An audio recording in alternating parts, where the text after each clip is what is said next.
Jim Burnett of NASA's Lewis Research Center in Cleveland, Ohio.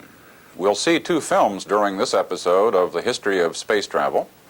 Now let's see the first, called Before Saturn, released in 1962. Saturn is the first of a great line, first of a family of rockets which will open deep space to science and carry humans to other planets. Space is open to us now. This, the second half of the 20th century, is the moment in time when our maturing space technology can begin to support the imagination of the past. Yet what is past before Saturn is important. It is easy to say, looking at the Saturn vehicle, this is a product of our space age. These are the people of our space age. Only these same men know full well that the journey to space began not a few years back, but a long, long time ago. How long? How far back?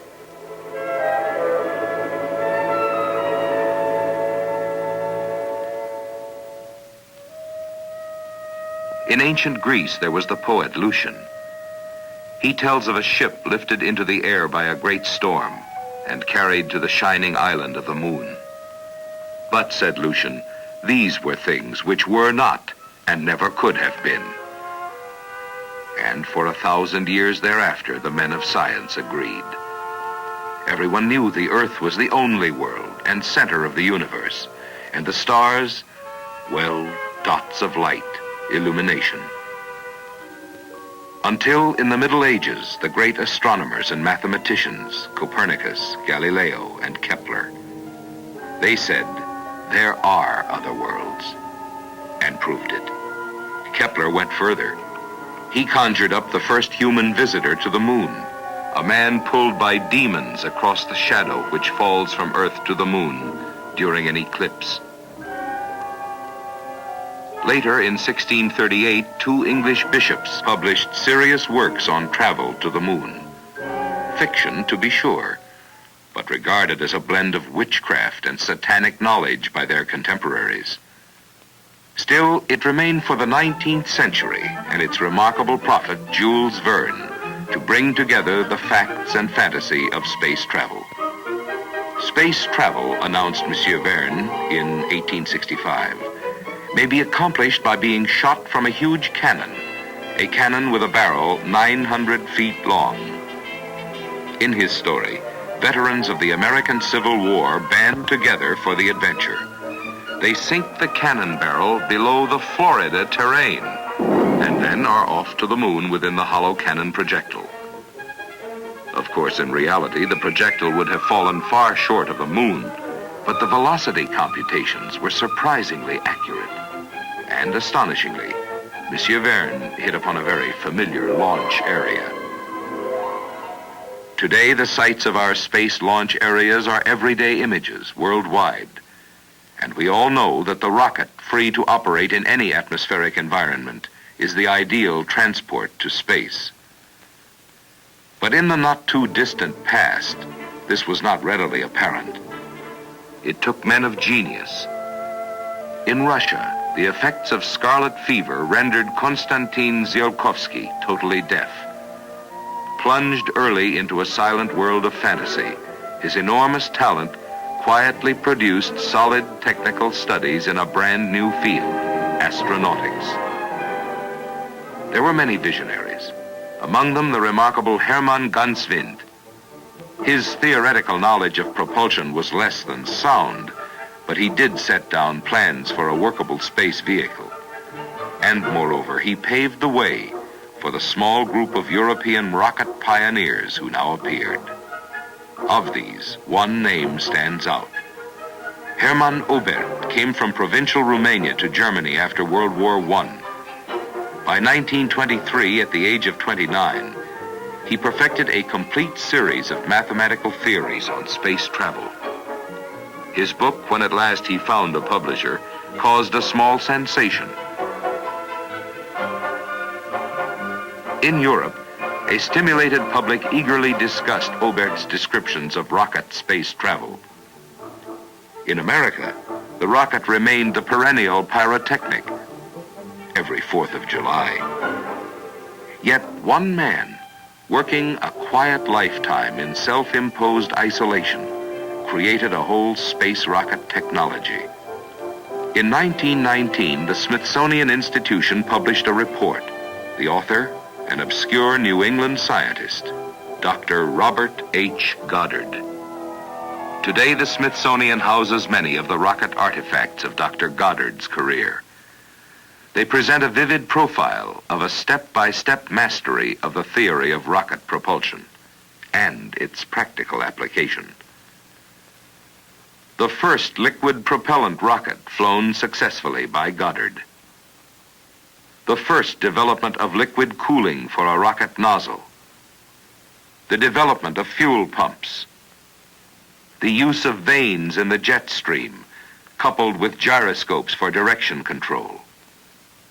All these fundamental technical breakthroughs were Dr. Goddard's, and his work is embodied in every rocket which has flown since his work was done. And in his time, like the other pioneers, Dr. Goddard had his problems with the public, and particularly the public press. His professorial report somehow electrified the nation's editors, at least for a day. But within 24 hours, common sense prevailed, and Dr. Goddard received the editorial reprimand reserved for crackpots. Despite this, the idea of rocket travel was infectious. The widespread symptoms of the era became apparent even to the editor of the Times. People everywhere had rocket fever.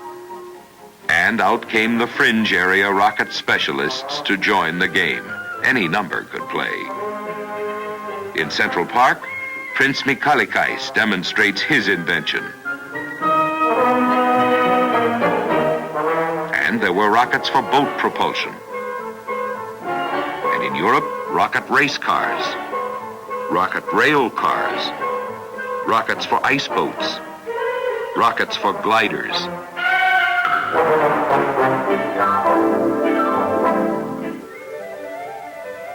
Through it all, aiming toward the true ultimate use of rocket power, space flight, the pioneers quietly sharpened their skills and tried to explain their accomplishments. Today, accomplishments are explained to a vast space news-hungry public. We accept space. We understand something of the rocket's role and that of the rocket's passenger, man. But again, looking back in the dim recesses of history, who was the first man to try for a space flight? Ah, that's right. Who? Wan Hu. According to ancient accounts, this Ming Dynasty astronaut fitted his bamboo spacecraft with all the black powder fire rockets it would hold. And when the rockets were ignited by a platoon of pigtail technicians, Wan Hu was converted gloriously from the living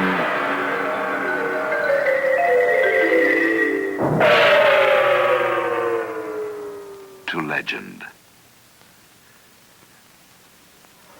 In the 1920s, one man might have eventually created a real moon vehicle. He was persuaded to build one, quickly, for the movies. Professor Obert's space rocket for the film The Girl in the Moon, while technically accurate, was a hardware fantasy. It could never have gotten off the ground. With typical ingenuity, the pioneers appropriated the movie moon rocket and used it to raise research funds. And on both sides of the Atlantic, the store of rocket knowledge grew. In America, the young men of the American Rocket Society built and flew liquid propellant rockets. In Germany, the Society for Space Travel attracted the best young development minds in Europe. Among them, a promising student engineer who neglected his classes to work at the grandly named Berlin Rocket Airport. But with the approach of a second world conflict, the rocket once again went to war.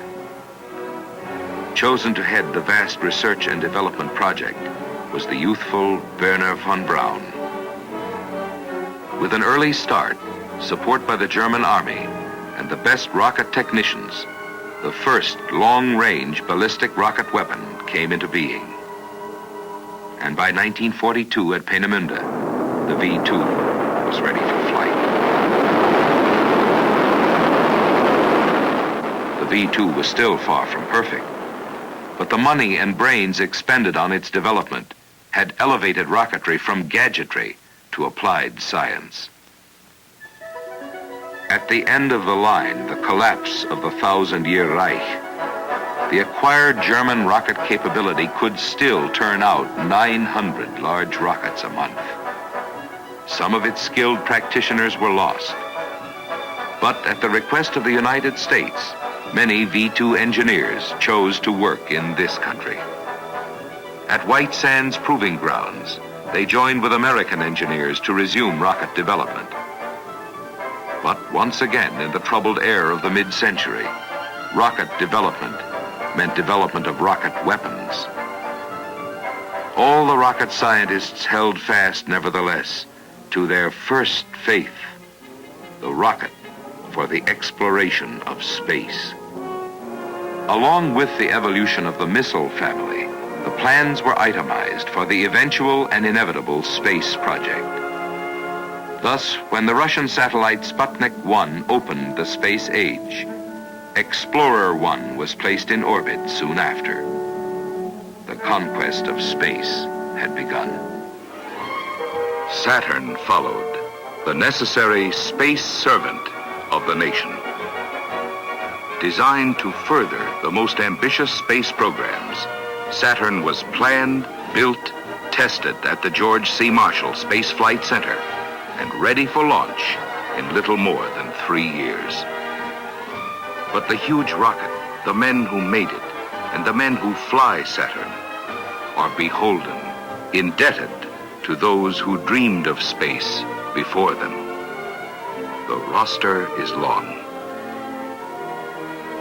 At the top of the list, the visionaries of old, dreamers of a long-ago age of wisdom, astronomers of the Middle Ages, the enthusiasts of the 19th century, the dedicated theoreticians of the 20th century, the development team which brought rocket techniques acquired in another land, another time, and for other objectives, to bear presently on the universal objectives of space exploration. For some of the pioneers, it is still possible to visit and to marvel at the giant their early efforts helped make possible. Some have become part of the team now working to create the Saturn family. But with Saturn and all men who work toward space, history begins anew each day. The fulfillment of the dreams of centuries is just ahead. The great events of history are now visible. Saturn, the space vehicle, now joins this history. Same history, new chapter.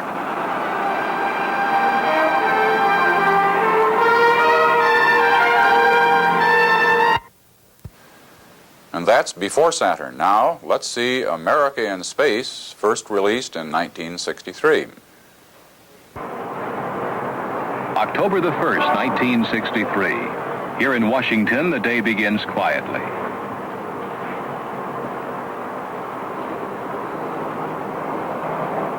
For some, it starts early in a federal agency that today marks its first 5 full years of accomplishment.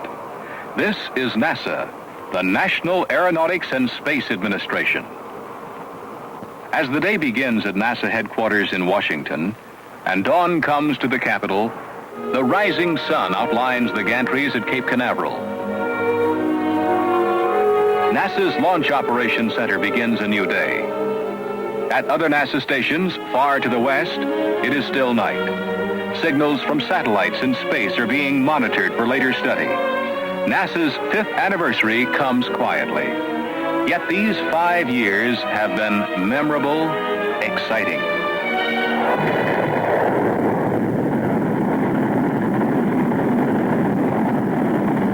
Most Americans can remember the rockets climbing into the sky with their cargoes of instruments, or of men.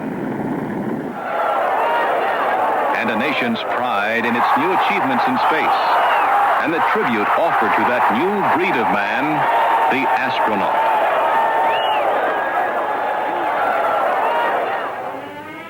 They remember anxious moments, too, as search planes hunted a capsule returned from space.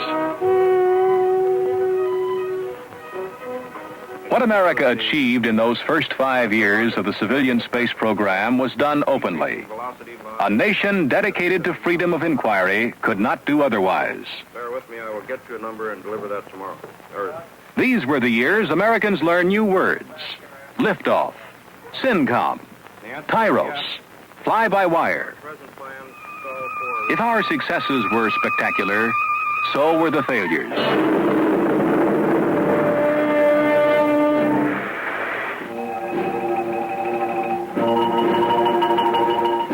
Failure itself was studied closely, patiently. Progress into space must come step by step. To NASA facilities like Goddard Space Flight Center came research scientists, Americans and visitors from other nations. They saw programs that investigate fundamental physical phenomena, an indication of NASA's increasing role in the advancement of basic knowledge. From these centers across the nation, NASA's space program is guided and directed.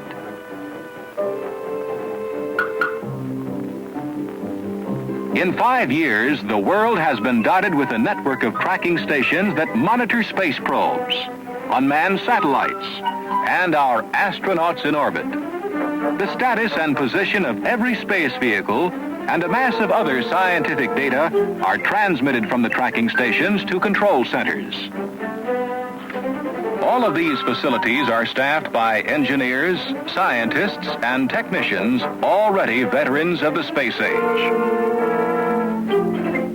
From these ingredients of knowledge and skill, of facilities and equipment, of a guiding organization, America's achievements in space have been created. They began more than 5 years ago, when America's first satellite, Explorer 1, rose from its launching pad. It carried into orbit the means for performing an historic scientific experiment, one that first revealed the Earth's belt of radiation.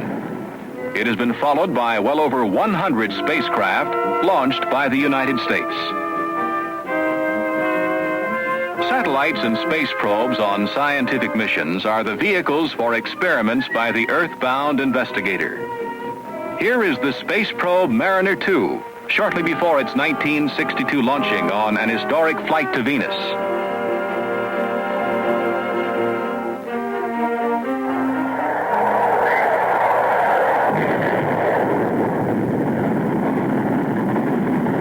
For 109 days, Mariner transmitted back to Earth continuous data on conditions in space.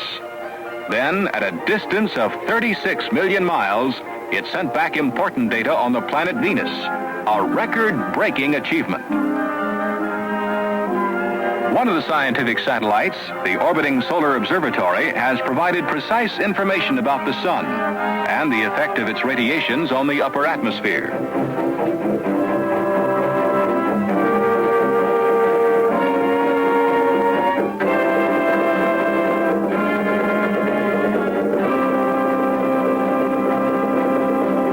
The satellites and the space probes have given man new tools to study the mysteries of the universe, where before he could only wonder and speculate.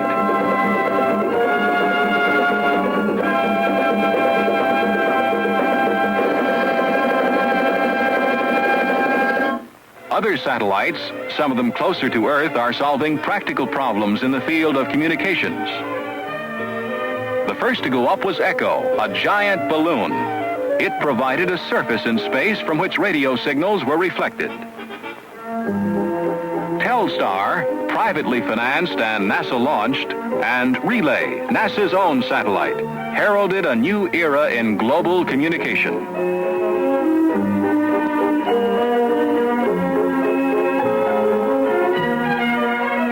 Their first transmissions dramatized the future, a permanent system of communication satellites.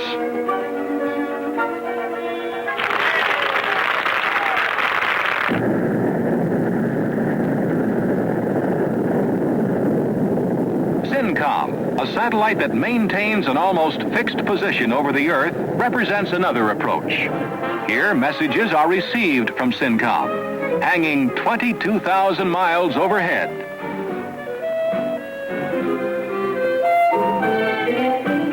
The weather satellite Tyros, mounting 2 cameras and a television tape system, returns photographs to Earth on command. Tyros photographs of cloud cover are valuable aids in discovering the growth of storms and in plotting basic weather patterns. But no satellite, however complex, has the power of observation and understanding possessed by man himself. There is no substitute for manned flight into space. In the famous X-15, NASA continued a development in rocket-powered aircraft extending back over 15 years. Over 100 times, the X-15 has climbed above our atmosphere. It was the first craft to demonstrate that man can fly into space, control his flight during re-entry, and select his landing point within 1,000 feet. Project Mercury, the manned orbital spaceflight program, selected 7 pilots after intensive screening of many candidates. Skin diving was one part of an elaborate program to train them for flight into space and a safe return. They studied the navigation, the engineering, the physical problems of space flight. They learned the sheer ability of the human body to withstand high temperatures.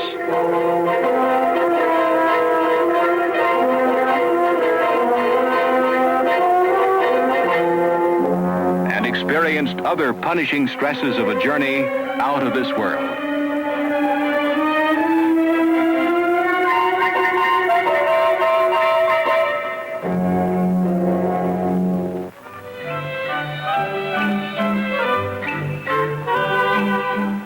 Even zero gravity, that peculiar property of spaceflight, was sampled in an aircraft flying a controlled arc.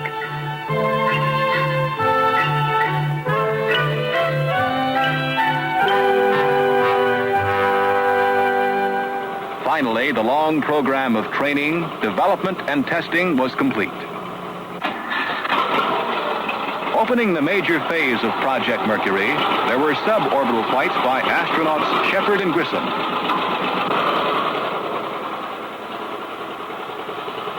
Then, in February 1962, John Glenn rode this Atlas rocket into space for a 3-orbit flight around the Earth.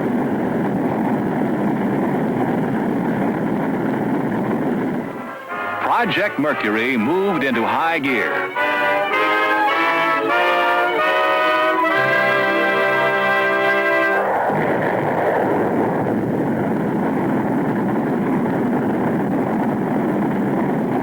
Within 3 months, another successful flight was completed by astronaut Scott Carpenter. Then a 6-orbit flight by astronaut Walter Schirra.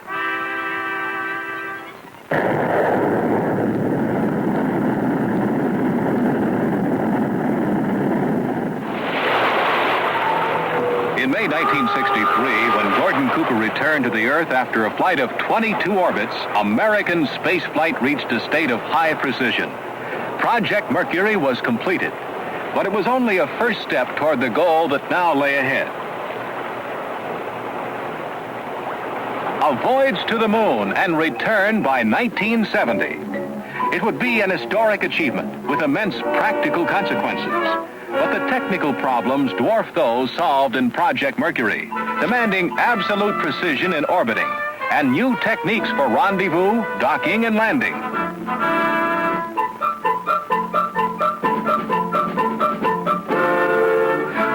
comes Project Gemini.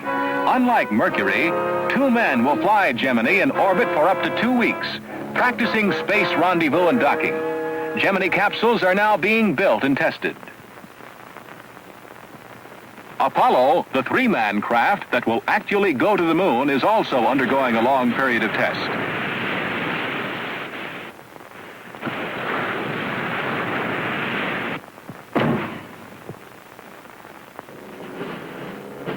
This is Saturn, first of the family of giant boosters that will lift man to the moon and beyond. Product of more than 5 years of intensive research and development, Saturn undergoes a major flight test.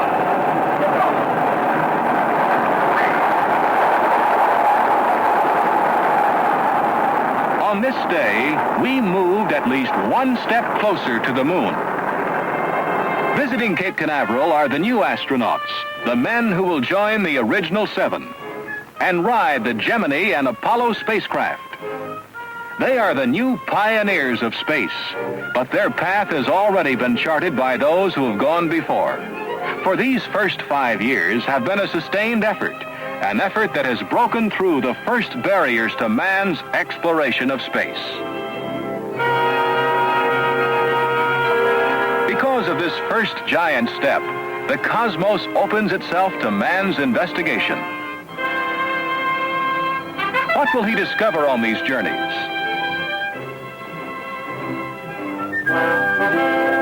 Already he has seen the Earth as never before in his history and viewed parts of the universe with new clarity. Perhaps now he'll discover clues to the origin of life itself, and through them a glimpse of its purpose and his own.